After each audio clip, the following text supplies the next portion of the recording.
How can this be good? How can this be a good thing for you to get into? I just like it. It's just kind of frowned upon. These people just have no clue. It's all just about expression. It's a lie. It's not going to happen. I would go hungry. Music, it's just my life. It's my whole life.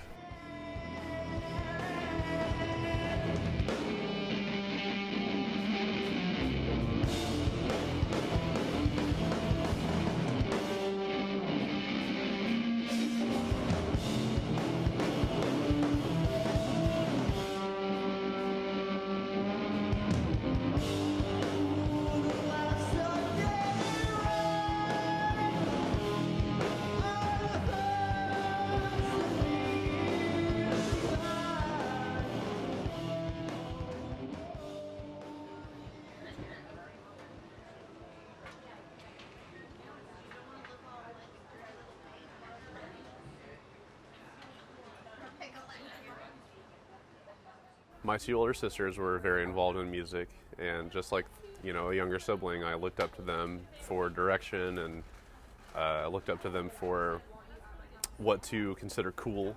Whatever they thought was cool, I thought was cool. I thought Hanson was cool for like a week because Hanson was popular, and my sisters loved Hanson. Now that's ludicrous to me. But we're talking about like 5-year-old Wes here.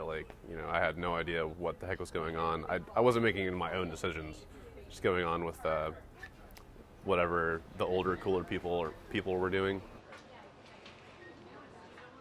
I will never forget this one moment in particular. There was a band called For A Cowboy. I was really about it. It blended two genres that I was really into separately, so it was very exciting for me. I think my mom heard me listening to it really loud in my room, and the guy is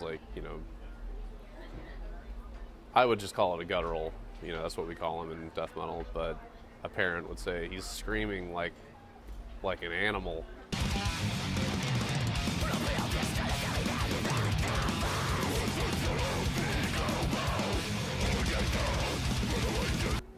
Sounds like a demon-possessed person, and she was very concerned.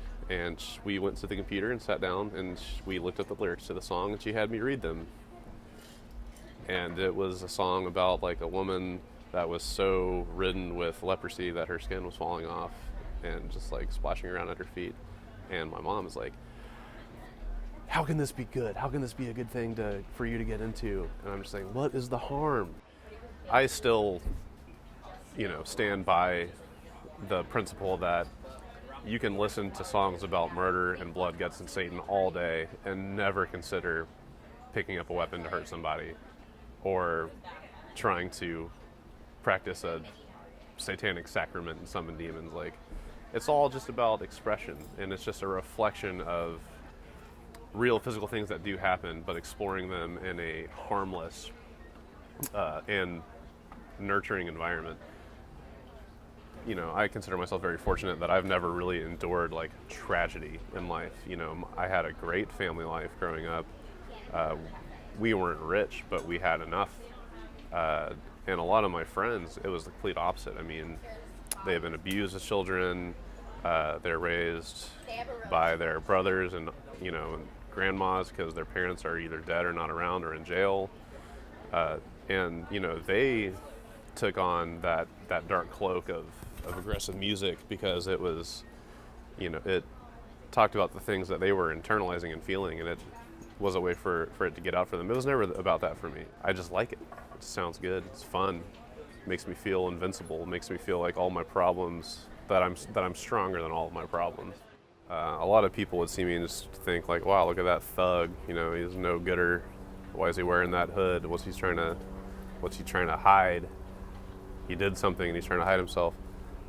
When I'm walking up to the gas station to get beer and cigarettes, and I have my hood up, and I open the door for an old lady, and I say, "After you, hope you're having a nice day."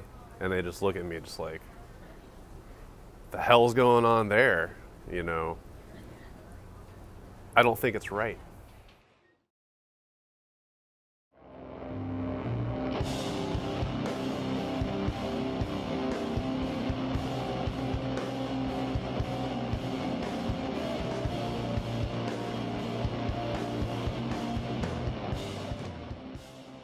I love happy, beautiful songs just as much as I love the nastiest, darkest, most violent ones. They're all proclamations, very, very heavy proclamations of joy or hate, or love or hate, or joy or sorrow, things like that. And that really moves me. Someone makes a proclamation of love towards someone, that I will love you to the very last. My love for you is deep as an ocean, da da da da. The way it makes me feel when you run your fingers through my hair, it makes people feel warm and fuzzy, it makes people feel good, because they're stirring emotions in somebody that, maybe remind them of a great time in their life. Regardless of how things ended up, they can still look back on that through that art, or be reminded of it through the art and say, man, that was a beautiful moment. Or they can listen to someone screaming and people playing blast beats and other musical chaos, and remember dark times and even celebrate those dark times. I was in a relationship. I actually got married. My relationship with this person lasted about 6 years. We were married for roughly 3.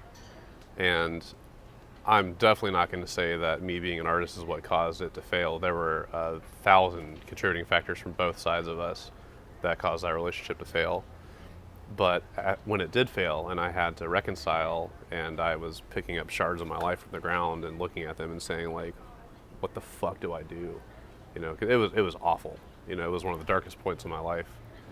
I've never endured such depths of sadness before, just thinking like, oh my God, I'm 24 and I'm a divorcee. I'm someone's ex-husband now at 24, thinking like it's all over. It's all over. Now, like, this is the next part of my life where I'm just a failure and a loser. I didn't really understand exactly what it meant to say I am an artist until I was dealing with that loss. I realized at that time, like, precisely what it does mean. You have to throw everything else away and focus on this one thing, and convince yourself that nothing else matters except for what you're doing in music. Like, when the day that it all went down and my partner left, I went to 2 band practices and joined a band right after that, and then found myself doing 5 rehearsals a week for like a year and a half. And through doing what I wanted to do and having these realizations, things got better, a lot better for me. And I started garnering a reputation for being in 1 million bands, and that felt good. People say, oh man, what are you in 50 bands now? Made me feel good, made me feel valued, made me feel like what I was doing actually meant something.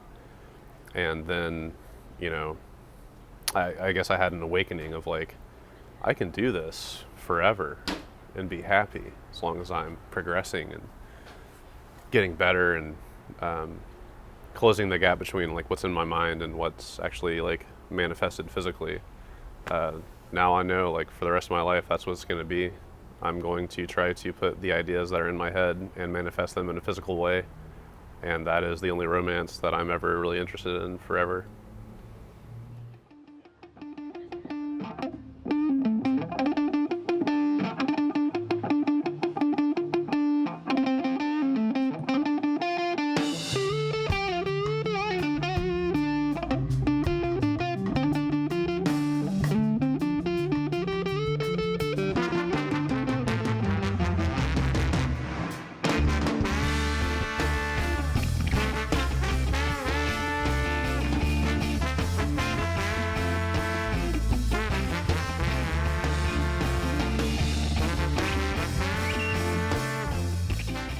Like, I am not who I actually am until I'm at work making music happen.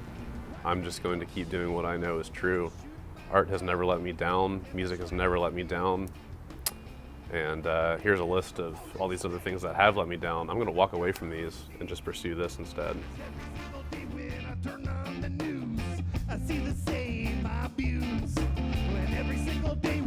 Gun in your hand, you'll think that you can do it again. No police state, seen it all before. Police state, this guy back here on the drums, his name's Wes. Give it up for Wes.